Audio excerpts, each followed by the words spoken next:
What's up, guys? This is Carter Thomas with Coin Mastery TV. Make sure you go subscribe to the newsletter, coinmastery.com/invest.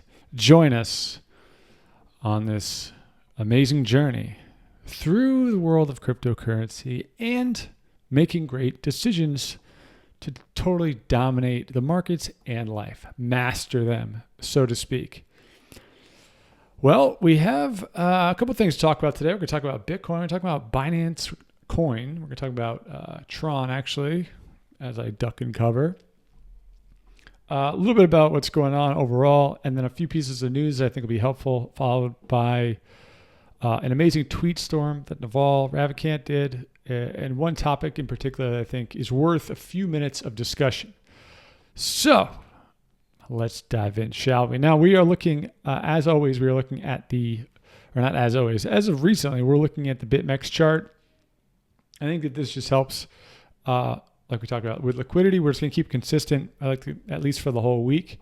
And you can see that we're getting a lot of these dojis. Now, that means, like we talked about last time, there's a lot of indecision. And I don't know why we're on the 3 hour here. I'm going to the 4 hour. And you could see that in the last, call it 12 hours or so, there was a hammer, and now there's two dojis, and the current one is kind of working itself out, which often can result in a reversal. But because we have this huge green bar that happened, I guess, yesterday afternoon, so to speak, if we go in to like the 30-minute, this actually starts to look like a bull flag, which is a good thing. Right. I guess you can call it a pennant if you really wanted to, but I'm not even going to draw that right now. But this is a bullish pattern, which we talked about yesterday. This was kind of an ambiguous state. We had one of these big mega pumps, and now it's kind of consolidating a bit right around this previous resistance. And now it's a support level. So if I had to, put my probability trading hat on, I would say that this is probably going to continue up, at least in the short term. If at the very least, I think that it would get up to this 7,800 level and try to clear out this area of the chart. If we really had a good run, it would definitely get up to this 8180, at least on Bittrex. And then from there, we would run into probably some more problems, and we would be probably well into the, getting pretty close to the top of this triangle. So this looks good. I'm probably going to wait and see what happens. You can see the price is actually starting to move a little bit as we speak right now. And then I'm going to see how it responds. If it keeps moving up, then we may rock and roll. So I'm actually more interested today than I was yesterday, which for some people are like, well, the price is higher today. But I look at this, and the momentum seems to be going in the right direction. And also the sentiment online seems to be going in the right direction, which works well for short-term pushes. So that tends to you can play those short-term plays pretty well in crypto. And then with these chart levels, which happened like a week and a half ago, give or take, that also provides a pretty compelling reason for this to keep moving up. Now, as we talked about, I believe it was last week or maybe even on Monday, Bitcoin is not necessarily where I'm going to be looking to make my move. I might enter on Bitcoin, but I would probably move it over into altcoins, because I think that any action we do see is going to be short-lived, and it's not going to be some mega huge bull movement. It's just going to be maybe a 1 or 2 day thing, a lot of hype. And typically altcoins are where you're going to get the biggest bang for your buck. So that being said, keeping an eye on this, right? I'm going to watch this thing consolidate. I think a couple coins to watch. One is Binance. So if you look, we're on the daily chart of Binance right now, and you can see that it's really kind of doing a cup and handle at this point on the daily charts. Today, there's a big surge in price. And if I open up the volume, you can see that there's a bit of a surge in volume as well.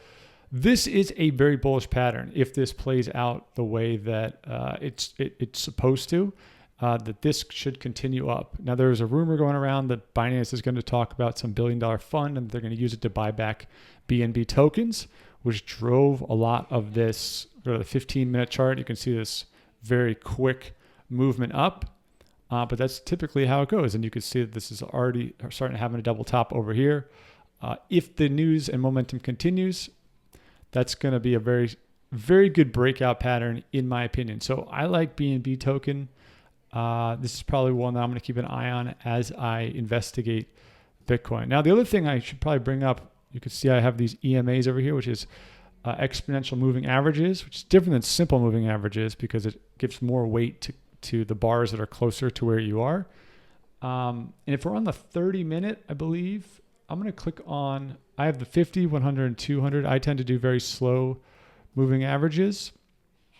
And let's go, which one is it? So if you go to the hourly, you see how this 200 moving average, estimated moving, or exponential moving average is really providing support for the last, what do you call this, 8 hours.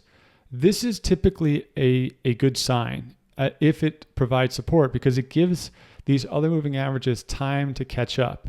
And when you see these cross on the up, like to the vertical, it's usually a bullish signal. It's by no means does it mean that it's immediately going up, but it means that momentum is shifting in that sense, especially when you use these very slow or longer tail moving averages. So that's another reason why I'm more interested today than I was yesterday because the moving averages, the way it was setting up, did not look good on these longer time frames. Now you can go into like the 5-minute and it's always going to look, you can make it look bullish, but it switches so fast that it's very, very difficult to make a decision. But you could see how even on the 5-minute, the 100 moving average is providing support. So you always want to try to go out to the longest time frame you can with the longest moving average you can, because that's going to be the strongest signal. So that is another reason why I tend to look at this and I'm thinking to myself, this is probably a bullish signal. Probably make an entry right here. Look at some of these altcoins like BNB token and probably get more bang for my buck. Now the other one is Tron. Now this is going to be riskier. And you know, before everyone starts commenting how much they hate or how much they love Tron, this is purely based on historical, the fact that historically Tron has done very, very well, especially when it's been having price depressed for a little while. And it's full of surprises. If you look at the chart here, go to the horizontal line, you can see that the price is right at this previous resistance zone. Now this is not necessarily the strongest resistance. We can look at the volume. It actually had a pretty good amount of volume, so that's a good sign. I would say that down here at 6,500 is probably a better, like longer term support. But like I said, this is all pretty short term plays. I'm not looking for this to be some huge swing trade. I'm just looking for it to happen quickly. Now, the other thing that's interesting is that if you look at the on balance volume, and if you don't know what that is, you should, go look it up. It's actually pretty interesting. And often this is when you get those divergences, right? Like we've been talking a lot about divergences and kind of the macro picture. But if you see the kind of the slope of the price is going down, but you see the slope of the on balance volume going up, you have a very, very good chance that you're going to get a reversal pretty soon. And this 4-hour candle right here is kind of setting up to be a very bullish reversal. We'll see what happens. This strategy, these divergences do not really work on shorter time frames. 4 hours even pushing it in that sense. But that is a very good signal for me. So the resistance, the divergence, the fact that we're probably going to get some bull action in Bitcoin, you can see it happening right now. That makes me very interested in something like Tron, especially with the liquidity that it has on Binance. So, DYOR, do your own research. Obviously, none of this is professional advice. EOS is going live, but I'm sticking away from that because there's a lot of complicated questions about it. The wallet's disabled on Binance, so I'm not really messing with EOS. Originally, it was EOS, Zcash, and Tron. Tron's the one that I'm really interested in. Binance potentially now with this newfound bullish activity as it's doing what it's doing. You can see Bitcoin starting to take off right here. So this is pretty exciting stuff. Going over to CoinMarketCap, let me just do a quick refresh so you get the latest. I'm going to flip it over to Bitcoin. Not a whole lot of news here. I don't think that there's anything too crazy about what's going on with the altcoins other than EOS's main launch is really the name of the game. I think Ripple's starting to make kind of a new push in their marketing, which, obviously they were on Ellen and did that whole like charity thing, publicity, whatever you want to call it. But Cardano's really done well, but like we talked about the other day, I think that Cardano has a little bit of an asterisk next to it, as does Ripple, because it's on BitMEX and it has the ability to do futures, so people can use leverage on that. So it is what it is. I'm sticking with Tron right now for this particular trade. Let it rip. We'll see what happens. If I do go in, everything across the board is going to be very, very tight stop losses. I'm really not interested in this being any sort of long-term move. Now let's switch over to some news. Now Bittrex announced or is rolling out that they finally solidified the agreements to help you use Fiat as an on-ramp to buy Bitcoin, Tether, True USD, and then eventually we imagine it's probably going to roll into many of the other tokens on the Bittrex platform. Now Bittrex, if you've been around for a while, it used to be the go-to. Now it's actually probably number like 10 or 11 in terms of tradable volume. And the reason why a lot of that's happened is because they've had to delist a lot of things. They have not spent a lot of time on marketing. They've been slow to get new coins on there because they're US based and they need to comply with a lot of regulations so that they can get this sort of thing. Now, this is not going to be rolled out necessarily to everybody. It's going to be in a few states in the US and a lot to corporate accounts. But this is a good kind of movement in the right direction. I kind of have an unpopular opinion on this. I'm not sure how bullish this is for price because I think that this will accelerate price discovery. I am very bullish on this as an asset class because this is going to bring in a lot of new people. It's going to bring in a lot of new money, a lot of new traders, whatever. But I'm not necessarily, I don't necessarily think that there is a lot of money that was waiting on the sidelines that was like, well, I'm not going to use Gemini. I'm not going to use Coinbase. I'm not going to use any of these other fiat on-ramps, Kraken. I'm going to wait for Bittrex. I just don't know how much money that represents, in my opinion. It could be wrong. So we'll see what happens in terms of price. What I do think it's a good move forward for the entire space as an asset class. I think it can help definitely bring in more people, more money, more traders, so that we can figure out where the true prices are for some of these coins faster. We can bridge the gap of the ecosystem, and that's going to help us solidify a base price for the entire market. That's when we can start going up. There's no more, stops being speculative. That's the stuff that I really like. But I don't know. I'm not like uber bullish on this as a price mover. So that's just me though. Second piece of news that I thought was really interesting is that the company Monster that invented Beats headphones is applying to the SEC for a $300 million ICO. Now, I don't think that this is necessarily amazing for ICOs or anything like that. I'm not like, look at this compared to Telegram doing it. What's interesting to me is two things. One is they're starting the journey by registering with the SEC. This is a kind of the new world of ICOs, at least in the United States, where you got to go through the SEC first. You got to register as a security, then you do an ICO. And that's really what you're going to see moving forward, is that all of these things act as securities from the get-go. The other piece that I think is really important that everyone should pay attention to is this. Down here at the bottom, they put this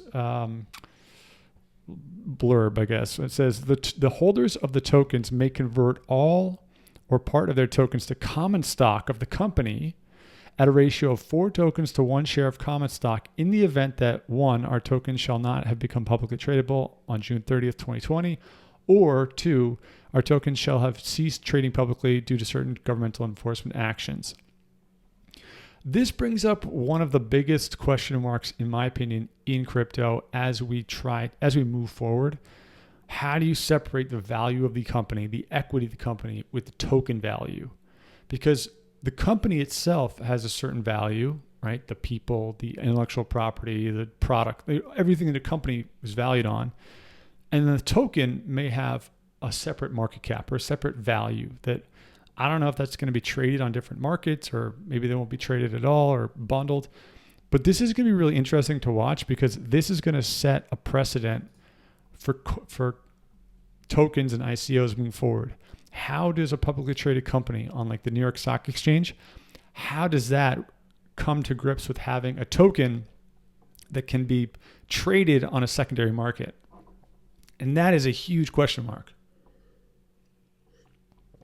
It's one that I don't have the answers to.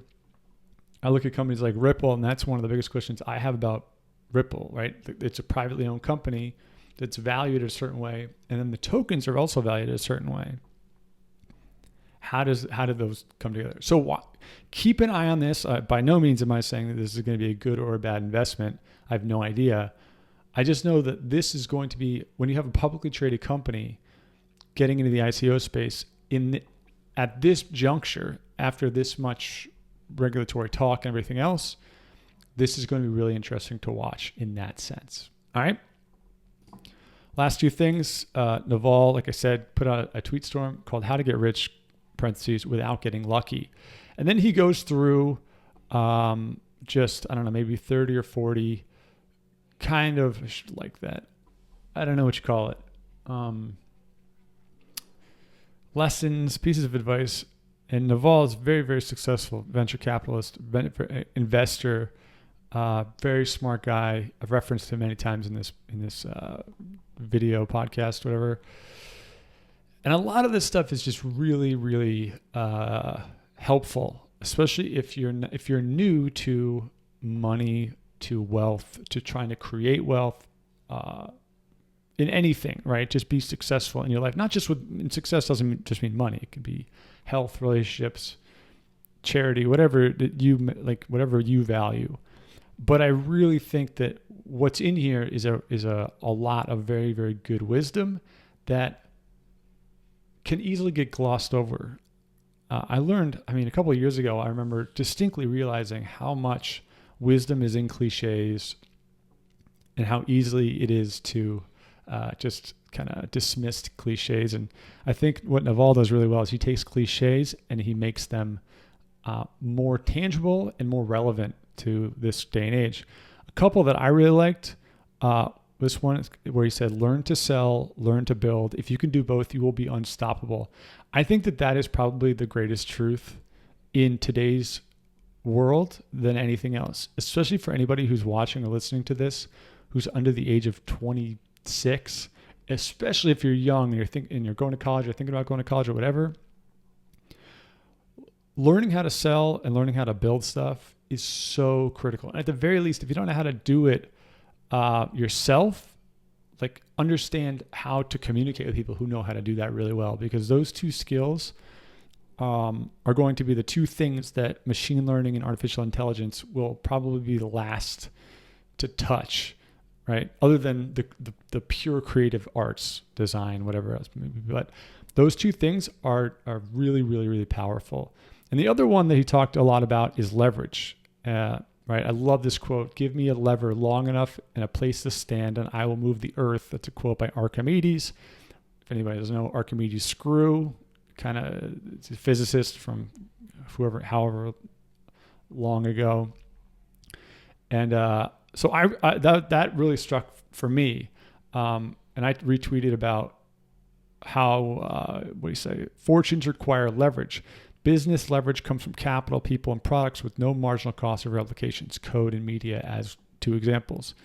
And this is, I think, really, really important. And often on Twitter, people take things so literally. They think leverage are like, oh, it's got to be BitMEX. Think leverage, it's got to be debt or something like that.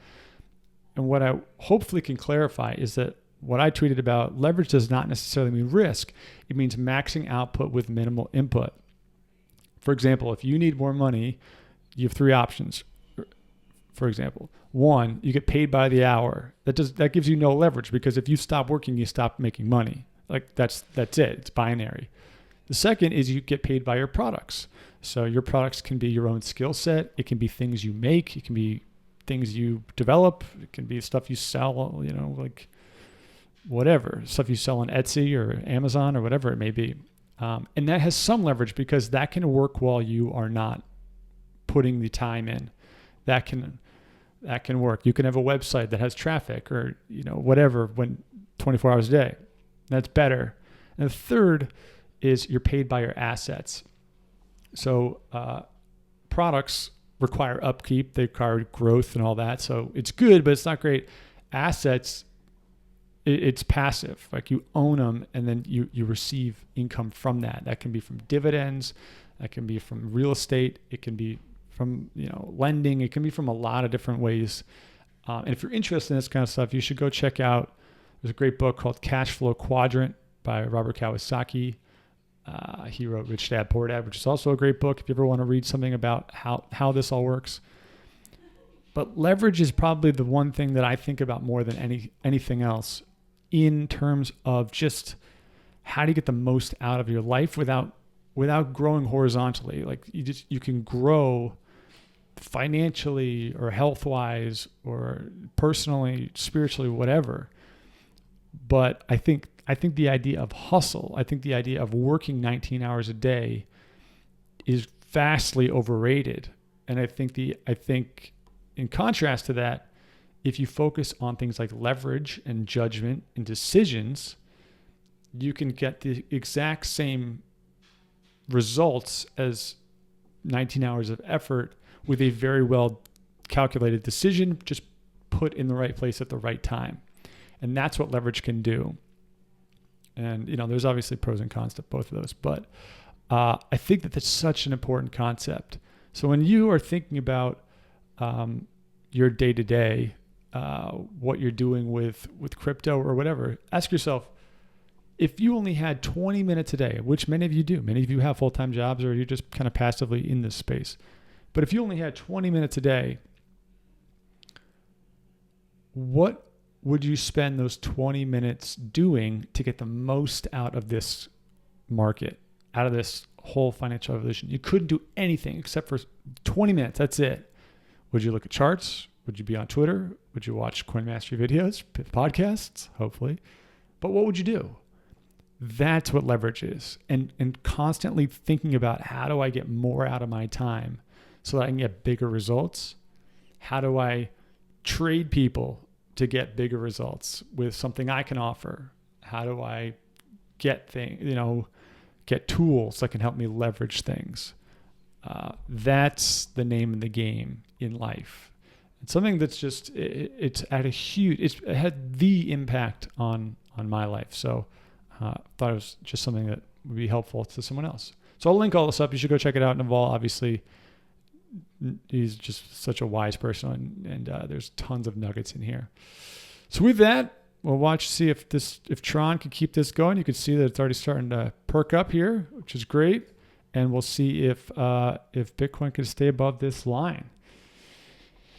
With that, guys, happy Thursday, and I will see you tomorrow. All right, peace out.